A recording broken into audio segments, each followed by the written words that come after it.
Good morning everybody, hope you're okay and taking good care of yourself. I've been asked to do an assembly this week and my assembly is on World Book Day. Now we celebrated that in March, but actually the day of celebration for World Book Day is officially the 23rd of April across the world, and that is because in Catalonia they actually give roses for every book sold as a day of celebration and to celebrate literature. And also, some of you might know, it's a day where 1616, Shakespeare actually died on the 23rd of April. And again, it's a way of celebrating his work and really the legacy he's left in his writing. So it's a fantastic day to celebrate, and obviously most of us are at home, some students here in school, but it's a great opportunity at this time to start reading or continue reading, and certainly to celebrate what books can do for us. And I have enlisted quite a few staff to help us share their idea of a book that means the world to them. But I'm just going to talk to you briefly about how books are so important and actually what they can do for us. Now, the joy of books is that they can help you feel a range of emotions. Look here. Happy, romance, sad, angry. Books can allow you to escape. And what could be better at this time when really we've only got our four walls and garden if you're lucky, that actually reading a book can take you to some faraway places and, like me, tropical ones. Books can exercise the brain and get our imagination going and make us think about things that we haven't perhaps already thought of. And again, really, really important at this time to get our brain going and keeping us healthy. And finally, books can keep us company. You can connect with the characters, get to realise what they are like, how they tick, or you can connect with your family members, maybe being read to as a child or reading with your family members now. So I asked our staff to let me know what book means the world to them. And in a second you'll see quite a few members of staff who are actually going to introduce the book that means the world to them and explain why. Now, if you don't currently read, maybe you want to start thinking about what you could start to read. It really is good for you. If you read already, perhaps you could choose one of the staff recommendations. What you'll notice about when the staff talk is how their eyes light up and how they smile fondly at the memories they have of these books. And that is the power that books can have. Hi everyone, hope you're safe and well at home. The book that I absolutely love, it means a lot to me, is The Tiger Who Came to Tea by Judith Kerr. I love this book because I have very fond memories of reading it with my mum before bedtime when I was a little girl, and the reason why it's so special to me now is because I get to do that over and over again with my two little girls who also absolutely love this story. See you soon! Hello, I love reading. I've just finished a book about the Battle of the Somme, but my all-time favourite book is this one, Day of the Triffids by John Wyndham. I love the fact that it sort of talks about the vulnerability of humankind and what would happen if very small changes in nature changed the balance of things in the world. Very well written and an exciting story to go along with it. Hi, The Hobbit, J.R. Tolkien. This was read as a class book for us in year 6. Don't think I've had it that long, but this book really does do things for me regarding reading and fantasy reading and the whole idea that there's different worlds out there. I'm an avid reader and got about 13 books on the go at the moment, so I'm getting through those. So yeah, this one. The Alexandria Quartet, fantastic reading on a hot summer's day. Something to look forward to and relax with. Hi guys, I just wanted to share with you the book that means the world to me. It's called Fluke by James Herbert, and it's the first book that I ever bought. I can remember catching the bus to Derby. I was about 13 years old, went to the bookshop, after a lot of thought, chose this book, came back and read it all in the same afternoon. It's a fascinating book about a dog that can remember his life as a man. It's a great read. I highly recommend it. Take care. Goodbye. Hi, so Mrs. Bessie has asked, obviously as you know, lots of us to get in touch with an explanation as to what our favourite books are, books that mean the world to us. And being me, being an English teacher, I've really struggled with narrowing it down to just one, so I've got two. The first one is this one. Okay, you can see. Pride and Prejudice. I love this one so much, to the point that my husband bought me this beautiful copy for Christmas a couple of years ago. I loved this one. It's one of the first classics that I really connected with, and I loved the power, the strength of Elizabeth, and so that's why that's number one. And number two is this one. Now, if you can see this copy, it is slightly battered and falling apart. It's the one I teach with, but Atonement is and was my favourite book from the first time that I read it at university.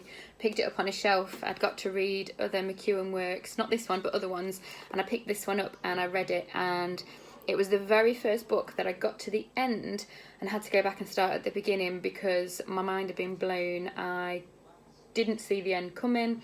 There was a complete twist, and I went straight back and read it again, and read it in a completely different way once I realised the twist at the end. Won't give it away. And was over the moon when I found out that it was then going to be on the syllabus for A-level. So I've had the pleasure of teaching it for the last 4 years as well, and enthusing other people about it. Quite often Year 13s walk away saying this was their favourite, and that they love it too. So not only is it my favourite book, but I know it's become other people's as well. But unfortunately this one has started to fall apart. So I'm going to have to, over the summer, write this up ready for next year. I hope you're all keeping well and taking the time to spend some time reading and enjoying literature too.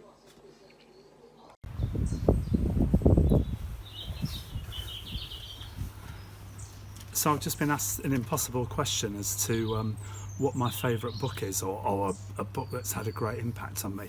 And, you know, there were various books that I went along my shelves and picked out. Steinbeck's Grapes of Wrath. At the moment, especially at the moment, to keep everybody happy, reading a bit of P.G. Wodehouse. But realistically, the one that I always keep coming back to is this one. This is David Attenborough's Life on Earth, and it says here, the greatest story ever told.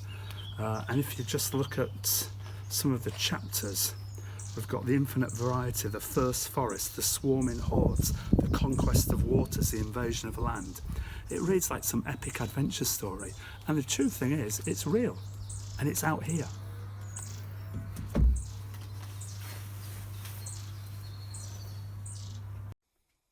Hi, Mr. Sangster here. Mrs. Betty's asked us all to make videos telling you about our favourite books, the books that mean the world to us. I found it really difficult to choose just one book, so I've chosen a selection of books, or at least 2 books by my favourite author. You can see from behind me that we have a lot of books in our house. The first book I read when I was probably just starting secondary school. It's a book by my favourite author, Terry Pratchett, The Colour of Magic, the first book in the Discworld trilogy.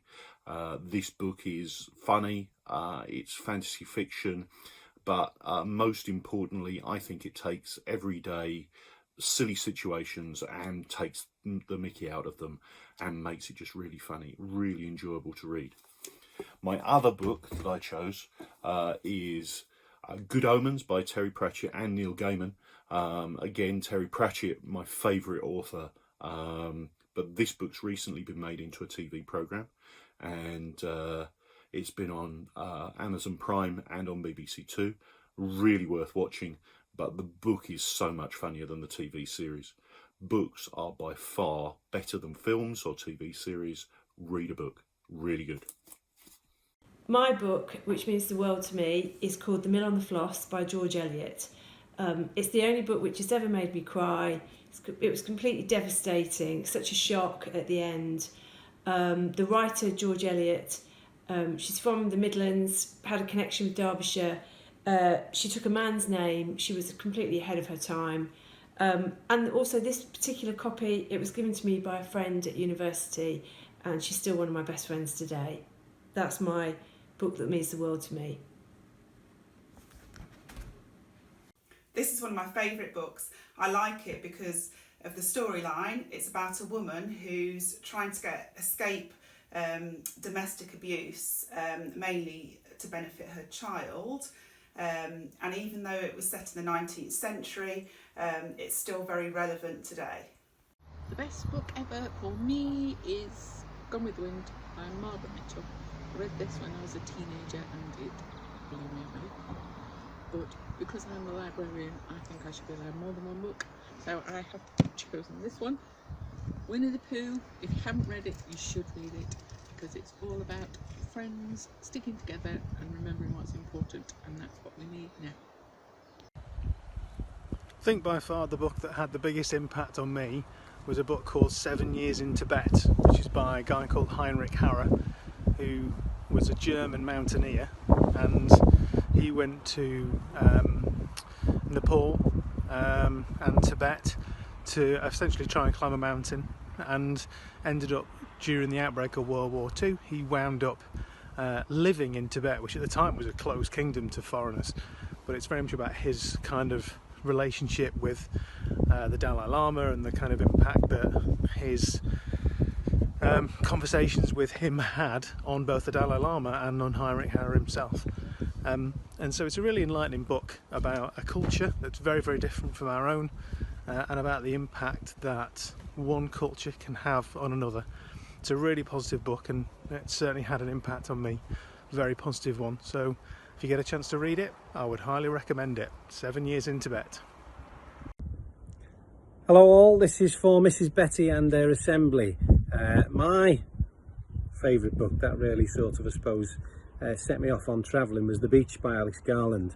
Came out in 1996, and I was just in the early few years of my teaching career, and went off travelling to Australia and New Zealand. And this was a fantastic book, a bit of adventure, lots of travel, which is what I really like, and also allowed me to dream about places I wanted to go. And in the last 4 years I've been able to visit Thailand, which is where the book is set. So, great book. Hope you enjoy reading yours.